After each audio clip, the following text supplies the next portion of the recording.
Musi పునరుజ్జీవాన్ని BJP రాజకీయం చేస్తోందని ఆరోపించారు కాంగ్రెస్ ఎంపీ చామల కిరణ్ కుమార్ రెడ్డి.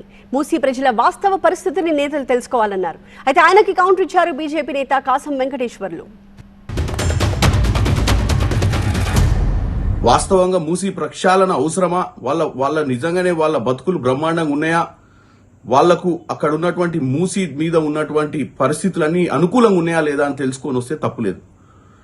కానీ కేవలం ఈరోజు ప్రభుత్వం తీసుకుంటున్నటువంటి నిర్ణయాన్ని అడ్డుకోవడమే లక్ష్యంగా పోవడం తప్పంటున్నాను. పేద ప్రజలను చంపేస్తేందుకు మీకు అధికారం ఇచ్చిరా? రేవంత్ రెడ్డి గారు వాళ్ళకు ఉన్నటువంటి ఎంపీలు చామల కిరణ్ కుమార్ రెడ్డి మాట్లాడే భాష సరిగ్గా మాట్లాడాలి. కాబట్టి పేద ప్రజలను తొక్కిస్తామంటే భారతీయ జనతా పార్టీ చూస్తూ ఊరుకోదు. రివర్స్ అటాక్ కనుక చేస్తే మళ్ళీ ఇక్కడ రేవంత్ రెడ్డి ఎక్కడ కొడంగల్లో ఏదైతే జరిగిందో ఇక్కడ కూడా అదే పునరావృతం అయితే హైదరాబాద్ నుంచి కూడా బాగు అని చెప్పేసి వెళ్ళిపోవాల్సిన పరిస్థితి వస్తుంది.